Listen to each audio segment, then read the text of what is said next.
Welcome to the Root of It All podcast with Tree, where you will learn new habits for human betterment. We talk about all things related to personal growth and everything is on the table.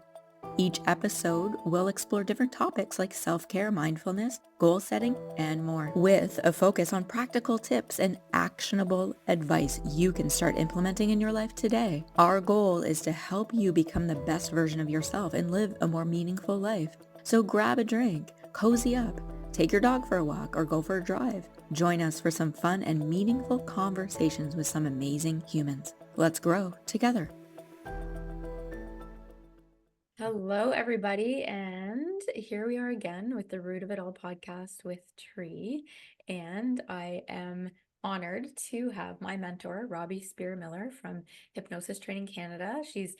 She said yes to come on again for another episode, and this is a really important one, and I'm excited about this conversation. So welcome, Robbie. Thanks so much again for coming. Well, thanks for inviting me again.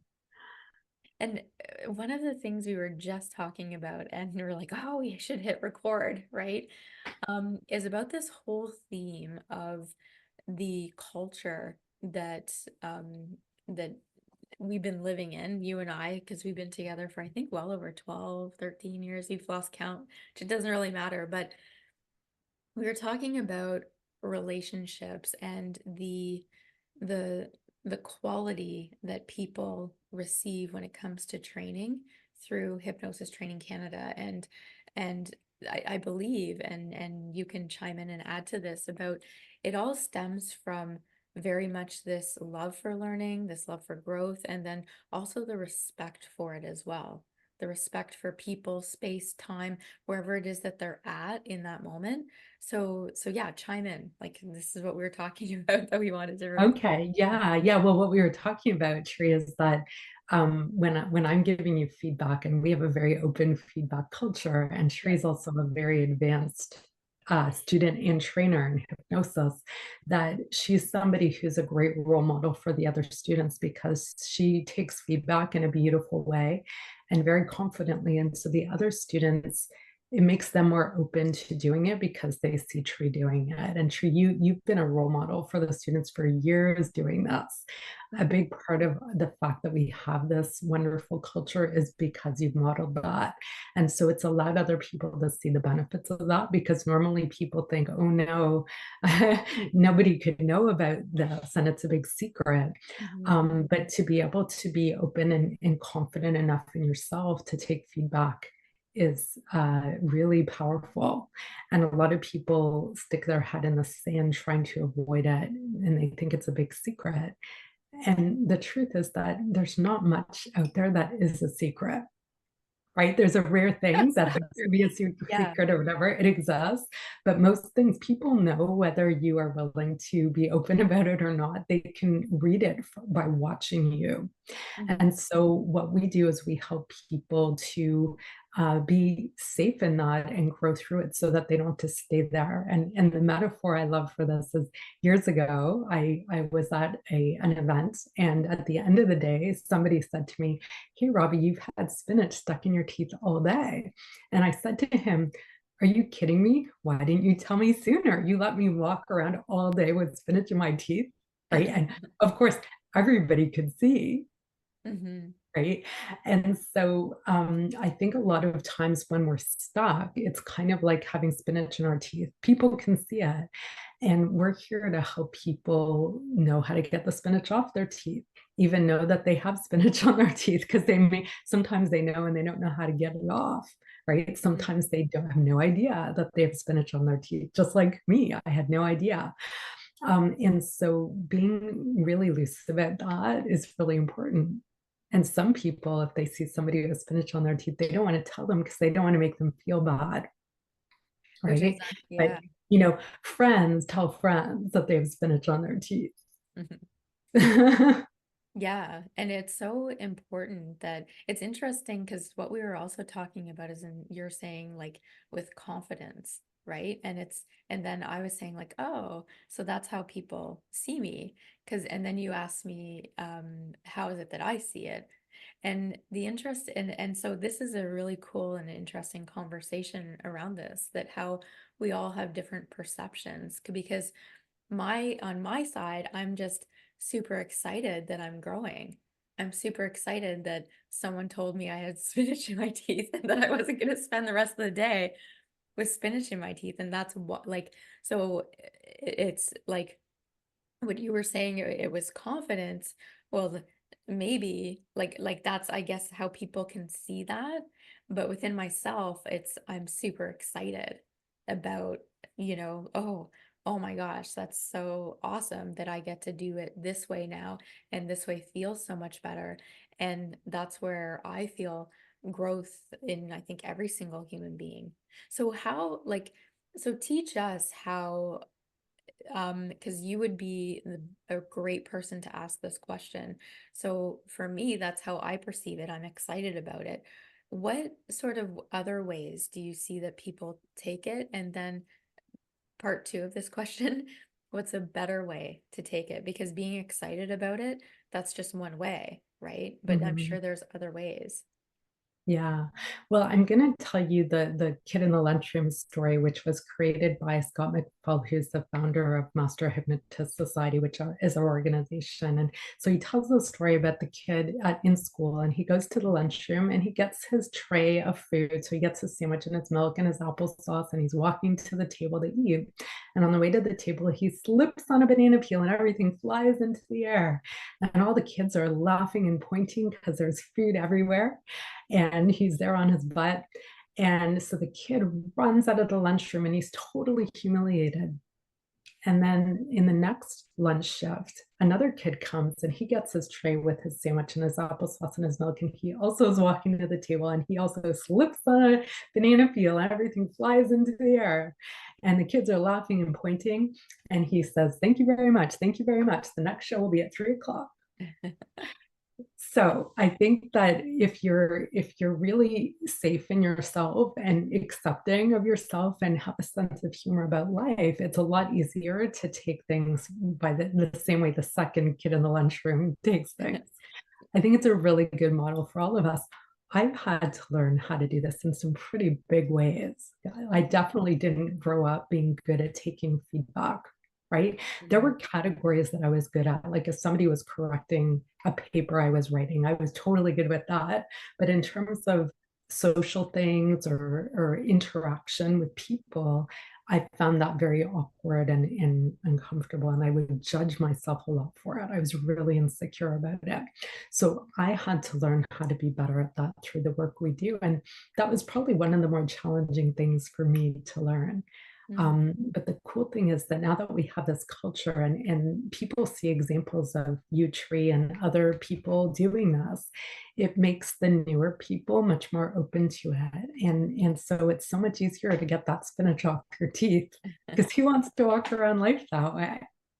And I find too, like to your point and what it is that you're saying, that when new students come in, it's almost like they're relieved. It's like Mhm. sometimes they're somewhat shocked, but then they see it like repetitiously over and over and over again, just people being comfortable with feedback. And some of the mentorship students, like we just came off of the advanced trading, which was so amazing. And so when I don't know if you'd call them, yeah, more advanced. I was gonna say higher level, but more advanced makes more sense.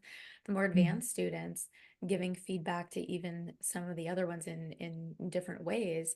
And it's just such a beautiful culture because everybody is safe. So when you're saying the self-acceptance and feeling safe in yourself, that even they're learning things, but even from, I guess, a nervous system point of view, that they're getting into that self-acceptance and safe space and having proof that they can be there and then bring it forward into their actual everyday life, which is so cool.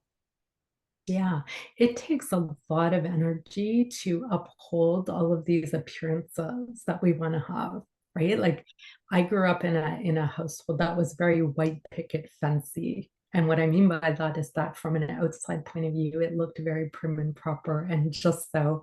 And there was a lot of effort put into creating that appearance to the outside world. That's certainly not the way it actually was. Mm. And so it's really exhausting and stressful to feel the pressure to keep that up Can you give an through your life. example?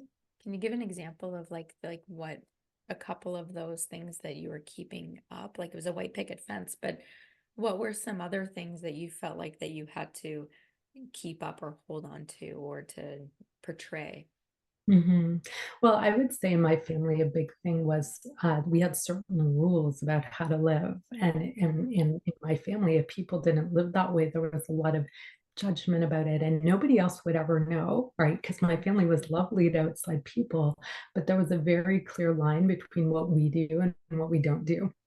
And so there wasn't a lot of room for experimentation and learning from experience. So when I first moved out of my parents' house and I was in university and living with people from all walks of life, it was very eye opening. And I saw that some of them did things that totally flew in the face of how I grew up.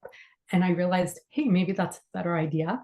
And then some things I realized, yeah, I see why the way I grew up was a better idea. Right? So it was kind of a way for me to vet what I learned growing up because some of it was useful, some Mhm. of it was unuseful. But because it was such a strong rule that there was this fear of judgment or loss of uh, like abandonment if you didn't follow it, that there wasn't really that space to see, hey, does this really, is it a fit? So there's right or wrong, or there's is this a fit, or is it useful or not useful? Mm. Right. And so I didn't really have that freedom to experiment. I had to learn that. And that's a big thing that people learn with what we do. But just like a little kid learning to walk, if you don't experiment and have some trial and error, and it's okay to stumble and fall, you don't really know where what's really possible. You don't take things as far as you could. You're coloring in between the lines very carefully. Mhm. And so there were just many things along those lines. Yeah. So some people might think they need to dress a certain way, or they might believe they need to be a certain level of smart or competent at what they do, right? Or the Mhm. people who are perfectionists about things. Or for you, Tree, your big thing was that you felt like you needed to please people. So your big, like, perceived sin was that if somebody wasn't happy with you or you weren't able to please them, that was a huge deal for you and your nervous system. Oh, a huge deal. And even still sometimes it sort of grabs a hook on me, but at least I've learned all kinds of tools and techniques to move through it, to notice it. Also having so much proof that it's better the new way, right? And I think that's it's a never-ending thing for all of us as human beings. I mean, there's no such thing as, oh, I have arrived. I'm at the spot. Like, well, what is the spot? Even if you get to the spot, you don't want to stay just in that spot because that would suck too, because you're missing out on all kinds of other things. And I think too, the with me, the pleasing thing, it's a lot about letting people down. And even with um the more I grow and the more successful the businesses become, it's like it got more intense for me. And then it was kind of like, oh, okay, let's get more feedback, or let's see where else I can grow and move through this. So it's all of us as humans, I love what it is that we do because we get to see so many people grow, and it forces, well, me, I don't know if it's different for you, but it forces me to stay in curiosity and to stay in this sort of love energy. I don't know how else to describe it, but it's we are all humans and we're all struggling in some way.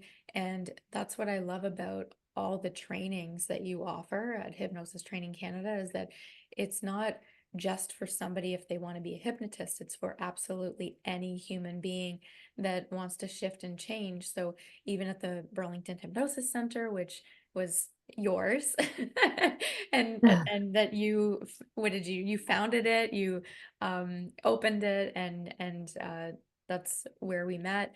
And so still, like, there's lots of places where people can go to get, whether it's an individual or group space. So, um, I think a good thing, so teach people how they can, uh, I don't know, get onboarded, I guess, or what is it? Or what would you call it? Do you onboard humans? Like, or, onboarding humans for human change, right? Like, Well, the key to really getting the most out of this training and to it being a good fit for you is that even if this is uncomfortable for you, which it certainly was for me, which made it extra important for me to do it, the key is that you're willing to participate in this type of learning culture and getting feedback and being open.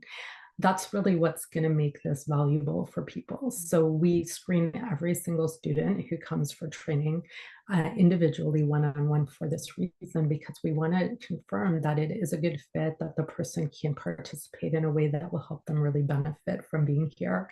mhm, And also the overall culture of the training, because who's there impacts the other students. So we're looking for people who genuinely wanted to grow and learn in this way and have these discoveries. And I know when I first started learning this, what really drove me is that at the time I didn't have kids yet, but I knew I wanted to have them. And I saw that there were routines that I had that I knew I had. I knew I had spinach on my teeth. I did not know how to get it off. And I didn't want to pass that on to my kids. And so I knew it was very important for me to have these experiences so that I could grow and be able to be a better mom than I could have been at the time. And and it's awesome because I have two kids and now they're teenagers, and it's amazing to see them because they have no idea. They just think this is the way life is. But I see the difference between how I grew up and how they grew up. And so they really have this amazing freedom to do what they need to do without this fear of judgment or disappointing people, or they don't have that hanging over their head. So I think that's a really valuable thing for many people to learn, and I'm certainly thankful that I did it. It's changed my life, and that's a big reason why I do this. So whether people want to change their, relationships or health and well-being, or they want to build a business or build their career, really anything in life, this will help you, because however you need to build flexibility, wherever you're stuck, that's the thing that's in the way of you growing your life in the direction you want to grow it. So we're looking for, each person needs a different kind of feedback or a different direction to grow. And we're looking for what that is and helping people do that. So for people who would like that and appreciate that and are willing to participate, this may be a good fit for you. You're welcome to set up a time to meet with me. One of our students, Sonia, she talks about how when she first met me, she also came from a very judgy background. And so she was really taken aback because I was showing her patterns and she felt very judged by it, instead of saying, wow, thank God you're showing this to me. yeah. And then she took a Tony Robbins course, and in it he said, if you're looking for a coach, don't choose the person who you would want to be friends with. Choose somebody who's going to challenge you. And you don't have to like them, because at that time she definitely didn't like me. But it's years later and she's still around. So that said something. So being willing to participate and honor your path and be willing to do what it takes to get there, because ultimately this is your life. You need to decide how you want it to go. You need to seek out resources and experiences that will help you make it the way you want it to be. Yeah, 100%. And that's the most beautiful thing, because right from point one of doing that free screening, people are getting the experience. So right then and there, they're already stepping into, like, you're not you're actually talking to the person, whether it's online or in person, and they're getting an experience, they're getting feedback right from the get-go, and so they're stepping into the culture from step one, really. And the beautiful thing too about you and I is that we've had a lot of instances where somebody was like, well, I don't know if I want my own individual program at the Burlington Hypnosis Center, or I want to do training. So you and I have actually done dual screenings to see what is the best fit for that person. And ultimately, yeah, they're deciding, but I want to mention that as well, that we're both looking at what does this person need, right? So it has That's right. nothing, yeah, it has nothing Um, to do about us. It's really about this soul in front of us of what it is that they need, what are they struggling with. And so that's really sort of the position of where it is that we're coming from.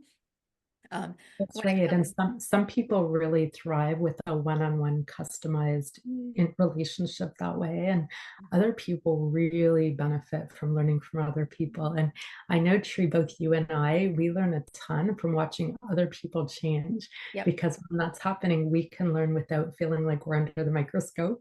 And so there's a freedom to that, right? There's a curiosity that's there even more when it's not directly towards you. But so many of us have the same kinds of things we need to learn from. So that's one of the reasons why learning in a group can be so powerful, is we have access to learning from the others, and realizing that people can know us, really know us, including all of, warts and all, spinach and all, and Yeah. they still love us, right? And we're still part of the group, and everybody's there for the same reason. So you're in the same situation as everybody else. And that in and of itself is a very healing thing. So, and other people really do prefer the one-on-one custom Mhm. experience. So it's very individual that way. Yes, and it's so amazing watching, even in any training, seeing people being in that observer space. And you can see how even sometimes their face change, the color of their skin changes. Like you literally see the person change in front of you. And um, another thing that I wanted to add, oh my gosh, it just left my brain. I just had it. Um, it'll come back to me. But the key component, if anybody is listening to this or watching this on YouTube, if you're looking to really um change yourself. Oh, I remember what I wanted to say. So many people, and I'm sure the screenings that you've done and the ones that I've done, is a lot of people, they come in and they've come from perhaps other trainings, or they've read this book or they've read that book, or they'll be like, oh yeah, I read this book or I read that book, and yet they still haven't done anything. And so to dovetail back to what we're talking about in terms of being in the observer role, or just coming to the training and having that experience of getting the feedback, this beautiful culture that's within Hypnosis Training Canada, of course, Burlington Hypnosis, because he started that as well. And it's just a thread through everything that everybody can read a book, but you're reading it and you're imagining it, but it's not actually actionable. You're not getting feedback. Like the words that are in the book, yeah, they're probably great and awesome, but it's the action and it's the customized feedback that people are getting, right? It's more of a, dare I say, the feedback that you're getting back in the moment is kind of like a choose your own adventure, but you don't actually have to flip over to the page, right? It's like you're like, I've messaged you a bunch of times like, hey, need feedback on this, right? And Yes, so there's no book that says, go page to 205 for, the feedback for this specific random thing. And yes, the book doesn't actually know all of what you've already grown through. that's So, right. And the book doesn't know if you have spinach on your teeth. right. And you might not know either. So, a lot of times people discover things about themselves they didn't realize, but it's exactly the thing that was in their way. Mhm. Well, and that's what really separates what it is that we do from everything else, because it's not just like, okay, we are teaching this, then we're teaching this, then we're teaching this. It's really customized, and that's why people love coming back to the trainings over and over and over again, because there's different people, there's different things that they're observing, there's different things that people are growing through because they've already grown through so much and now they're growing through something else. And in the observer role, they're also being like, oh, wow, yeah, I have that going on too. And Mhm. so it's fascinating how we're naturally put in discovery, being the observer in training. And maybe you have better description of what that is, but that's kind of what's Yeah. coming out of my mouth right now.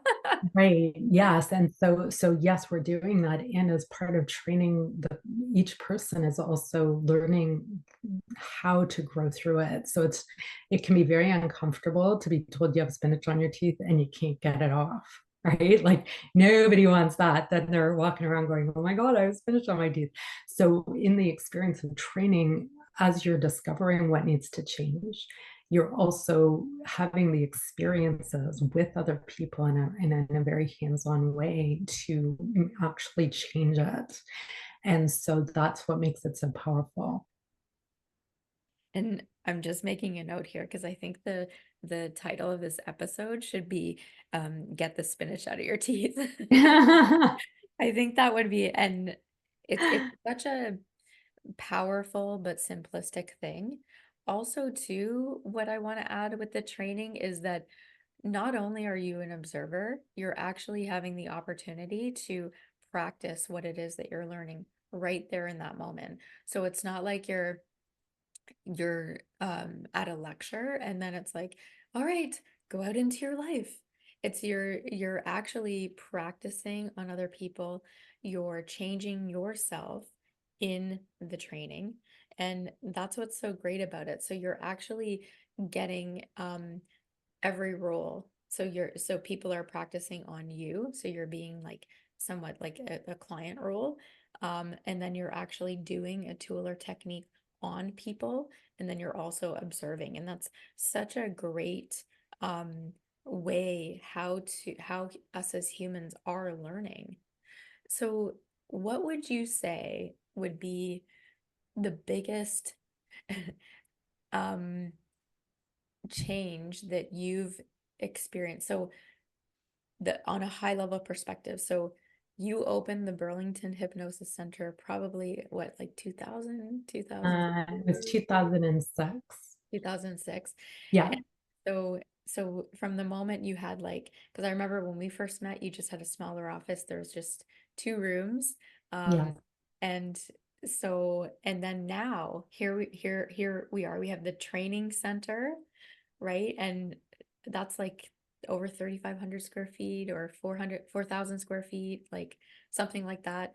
And all of these humans that you've trained have opened their own hypnosis centers all over Canada. So Yeah. like, so this is like, Yeah. so It's pretty amazing. I had no idea when I started this what would happen. right. So, Yeah. so teach everyone like how does that feel, or what was maybe an aha moment that you had along the way, or I don't Mm. know, share whatever you Yeah.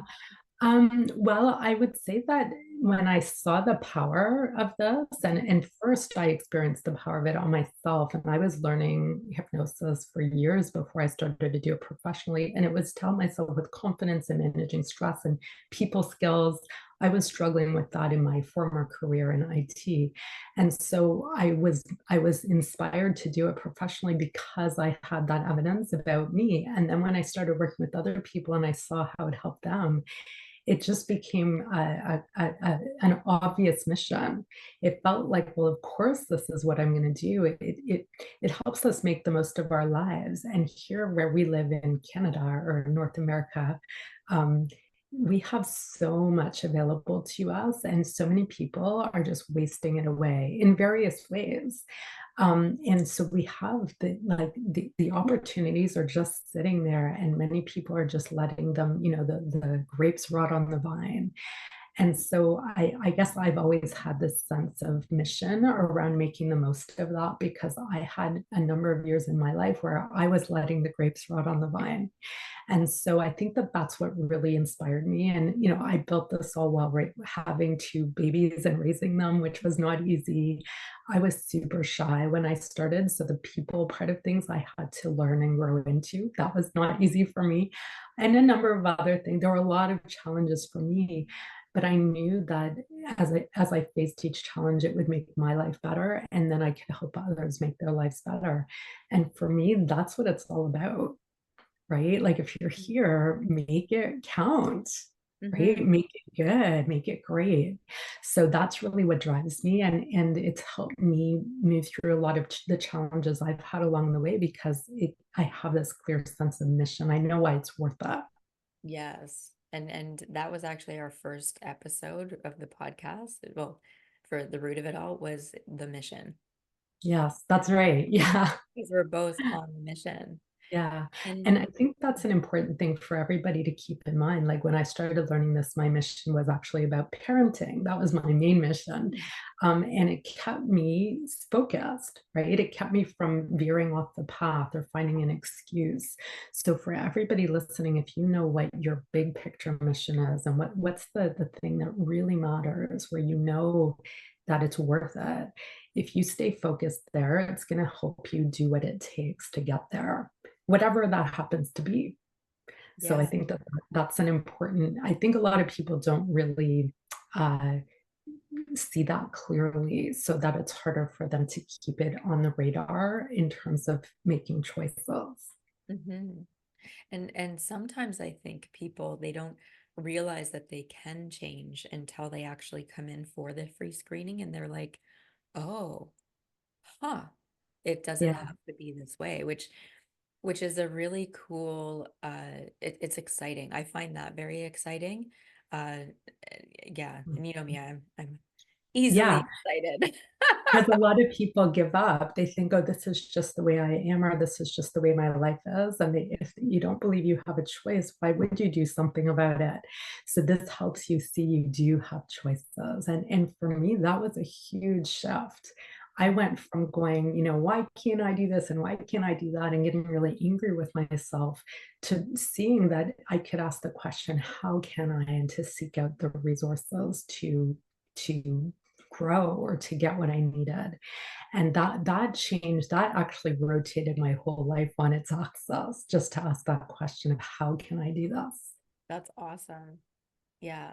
And everyone listening to this, like how can you, like Mhm. have all of them ask that. And so I know you're so busy. I just mentioned everything that you have going on, but I can't let you leave without mentioning your book. So Robbie, Oh, yes, it's not, I don't think it's released yet, but by the time this podcast is released, I think your book's going to be released. What do you know a yeah, date? it's going to be out by the end of October. Right now, we're at the beginning of October, so by October 31st, for sure, it will be published on Amazon. So it's going to be called 50 Fun and Intriguing Facts About Hypnosis, and I wrote this to help make it a very accessible experience for people to discover the science behind hypnosis, all the different things that have been proven that we can do with it to change our lives, and the history of hypnosis, so we can appreciate the role it's played with humans over time. And Mhm. so it's a really fun, interesting read. And my hope is that it will inspire people to seek out the resources they need so that they can discover how they can change their lives and have more of what they want. Awesome. And we will have the link because it will be released by the time this podcast is released. So everyone listening to this, we will have the link in the show notes and everything like that. And we'll also, if you're interested in any of Hypnosis Training Canada's trainings, we're gonna have all those links there. There's multiple trainings. There's you can hypnosis training, there's NLP training, there's public speaking. I know you've added some corporate stuff, some networking training. Oh my gosh, the training just goes on and on and on, Yeah. which is awesome. There's so many options, but they're all on Robbie's website, hypnosistrainingcanada.com. And so there's all kinds of ways that you can contact her.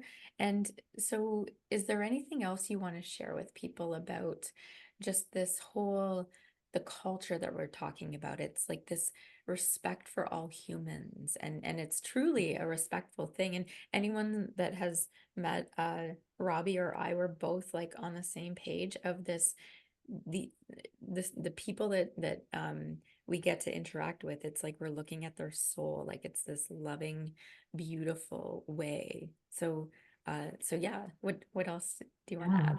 Well, I'll say when I started learning this, it was very intriguing to me because it was kind of like entering this new world. And it was kind of an adventure and exciting and maybe a little bit fearful, right? Because I didn't know what to expect. And that really, being willing to participate in that, it's worth way more than a vacation, right? Or traveling somewhere. So a lot of people like to travel. I used to love traveling and I still like it, but I found that this work makes you have those kinds of adventures and experiences, but that physically go somewhere. You're exploring your own mind and body and spirit. You're exploring your relationships with other people or what's possible for you. And that's a really exciting thing. I agree 100%. That is such a great description of that we're constantly in discovery, and it is an adventure. Every single human being that we interact with, and the more that we interact, it is an adventure for us, it's an adventure for them. So I agree, it is like going on vacation or experiencing something new. And yeah, Yeah. I get excited like every time uh we get a new client. It's just this whole new journey for them. I get excited for them because I know how significant every client or student that comes through, the change that happens, and it just keeps on going. It's amazing. It's an amazing thing. Yeah, yeah. And so, you don't want life to be running around in the same circle over and over again, right? And definitely with what we do, that definitely doesn't happen. Right? This is about having these new directions and new experiences. So it definitely adds to people's lives in so many ways. So many ways. Yeah. Well, thank you again, and for being a guest. You're my only guest so far that's been on here twice, so that makes sense because Oh, thank you. I'm honored. well, you're my first, and now you're my first second too. So that's awesome, and I know people are going to learn so many things. So thanks again, Robbie. Yeah, thanks, Tree. Well, folks, that's a wrap for today's episode of The Root of It All with Tree. I hope you enjoyed it as much as I did. But before we go, I just wanted to remind you that you can follow us on social media. You can find us on Facebook or Instagram. And we will be posting motivational quotes and behind the scenes content that you won't want to miss. You can always sign up to come live while we're filming this, or even join us online through Zoom. We always offer open question and answer after each episode that we don't record, so it's all private, but you can get more involved. So sign up for free at businessgrowthresults.com, and we're going to cover all kinds of different topics that you're not going to want to miss. And if you're looking for that one-on-one guidance or help, be sure to book a free screening. You can do that at burlingtonhypnosis.ca or call 905-634-4777. And finally, you can catch our podcast on all major podcast platforms, including Spotify, Apple Podcasts, and Google Podcasts. So be sure to subscribe and never miss an episode. Thanks for listening.